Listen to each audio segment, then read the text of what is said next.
Greetings, petrolheads. Welcome back to Automation, the car company tycoon game. Last time we've looked at the Athena SM7. And originally I was like, okay, in 2016 this should be our sort of entry-level model, you know. But then again, this is a 500 horsepower rear-wheel drive sports saloon meant to compete with the BMW M3 and priced at, you know, basically $75,000. Is that really our entry-level car? I think it's a little bit too much, especially a little bit much to handle for an entry-level car, because remember, Athena used to be mostly about drivability and comfort, and this is a little bit less about those two things. So I thought like, okay, we need a baseline, another entry-level car that is below this, and that's gonna be the new CS, the CS6. Only the 6th generation of the small coupe. The 5th one was in 1993. Okay. This one has an aluminum chassis, aluminum panels, double wishbone front, multi-link rear, longitudinal replacement, and rear-wheel drive. Looks-wise, I know the headlights are a little bit small. I even made them a little bit bigger already than they originally were, but because this little bit was easy, and making them, you know, significantly bigger would mean a lot of work for me. So, and I was just a little bit too lazy. So just imagine the headlights being a little bit bigger, and that's the easy way to do it for me. The main grille is it goes all the way down, rather than having it go like to the middle and then having another grille down here. I just decided this would work a little bit better. It just looks a little bit better than having, you know, another grille down here and this one be smaller. It just fits, it just suits this body better this way. And on the rear we have some pretty futuristic taillights. It's a very clean rear end, certainly suitable for an elegant cruiser like this. Don't be fooled though, it's not just a cruiser. It's rear-wheel drive, and engine-wise, you know, I had to make a choice. The Hecate inline-6 that you get in the SM didn't fit. So obviously, if the SM has an inline-6, and this is supposed to be positioned below the SM, it can't have a V8. It doesn't make sense. So the only real choice was between a V6 or an inline-4. And the V6, I just couldn't get a proper setup that has a nice torque curve, and also around 280 to 300, up to 300 horsepower, which is the kind of power range I was looking for. So you get this, an inline-4. Yes, that's another Athena with an inline-4, but it's not about economy.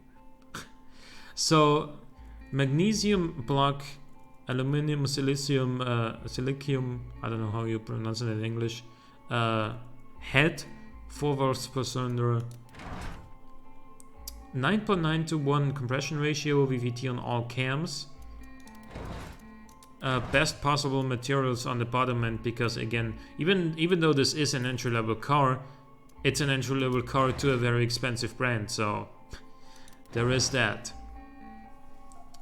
Turbocharged, of course, water-to-air intercooler. Only 0.8 bars of maximum boost, but we still make 305 pound-feet of torque and 300 horsepower. So that's more torque than the last generation M3's 4-liter V8. That's the E92 M3 for you. Direct injection, of course. How could you not use direct injection in 2016? Throttle per cylinder configuration, because this is Still somewhat sporty. It is smaller and a little bit lighter than the SM.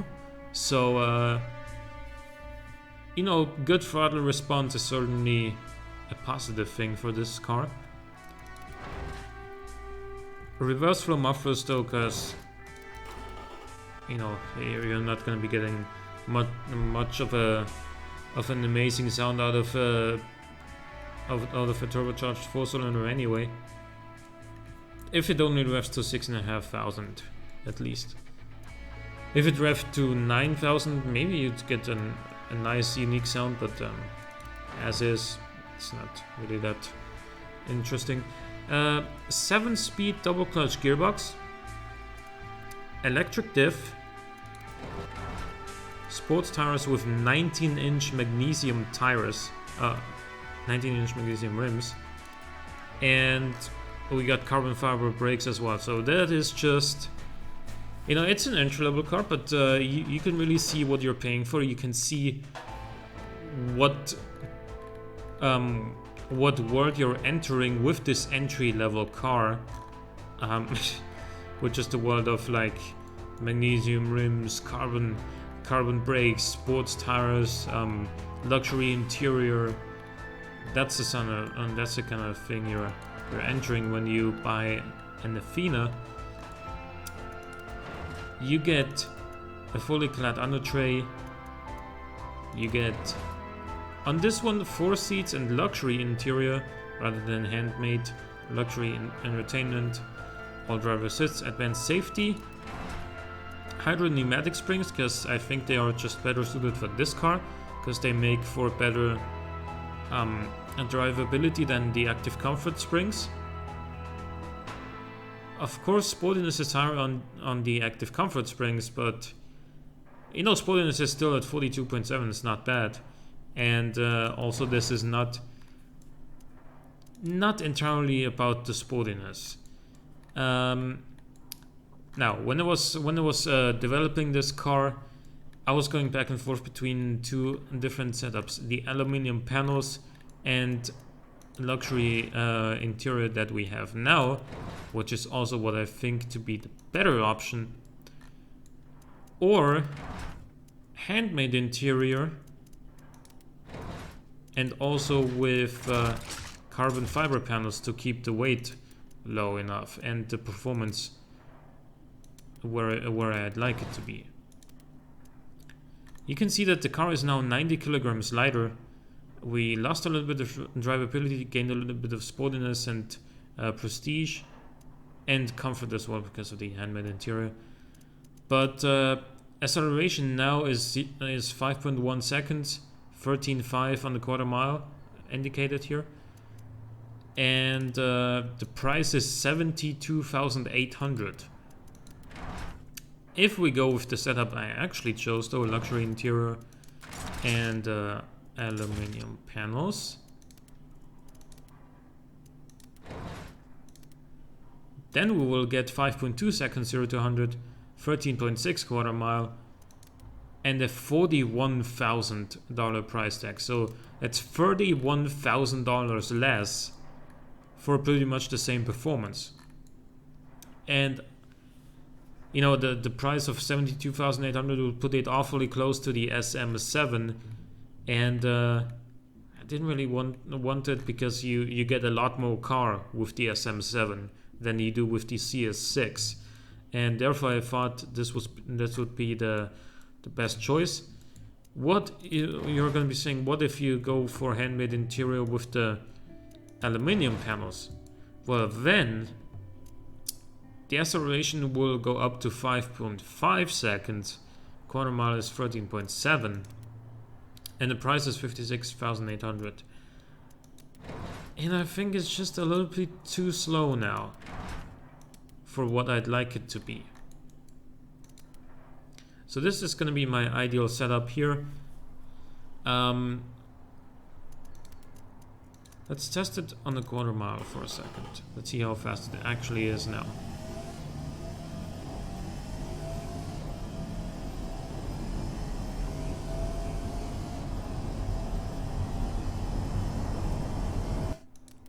That's a 13 13.7, 13.8 you could say.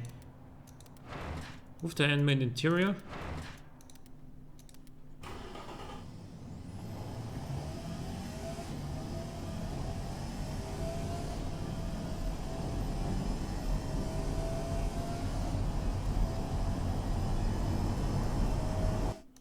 It'll do it in 13.9. So that's not that much of a difference. But still, I would like to point out that the 0 to 100 would go up by 0.3 seconds, and that's too much for my personal likings. So what cars would this compete against?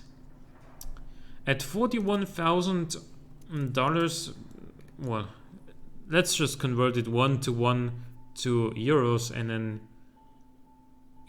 compare it to cars you can get in Austria for that price, because that's all I can really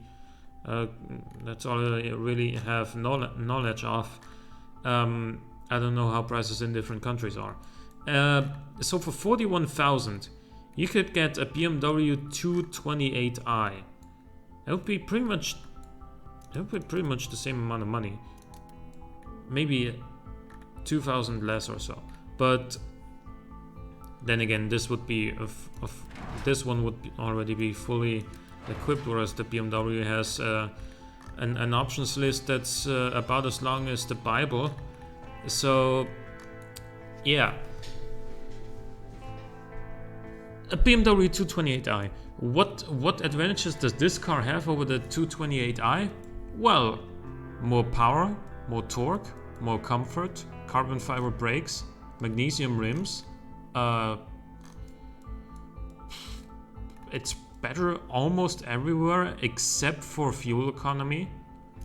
Then again, fuel economy has never really been the number one priority for Athena, and especially since Athena is owned by AMW, and Athena's lineup is so small that you can like legally kind of make it so Athena's lineup is included in AMW's lineup, and they would both be seen as the same company. I think the average fuel economy of all the Athena cars plus all of the AMW cars, and the AMWs are usually fairly economical, would be low enough. The fuel consumption would be low enough on average that I would still be able to sell these cars in America. And that's really cool, because America is a huge market, and these days even Ford EcoBoost engines or Ford EcoBoost models are kind of very common on the streets. You guys are not all about the V8s and anymore, because even in America the fuel economy thing has been more commonly accepted, or however you want to say this, and like more people are now buying the 4-cylinder EcoBoost models, because they are replacing V6s essentially in most cases, and V8s, like not as many people are buying V8s anymore as say 30 years ago, 20 years ago, and therefore turbocharged 4-cylinders are not as frowned upon anymore. And I think this might do pretty well on the market. It is, yes, it's a 4-cylinder, but it makes 300 horsepower. So, it's nothing to just sneeze at. 5.2 seconds is certainly not bad. And, compared to a BMW 228i, why wouldn't you pick one? Let me know what you think about this car. Hope you enjoyed this episode. Leave a like or a comment if you did. Thanks for watching. I'll see you next time.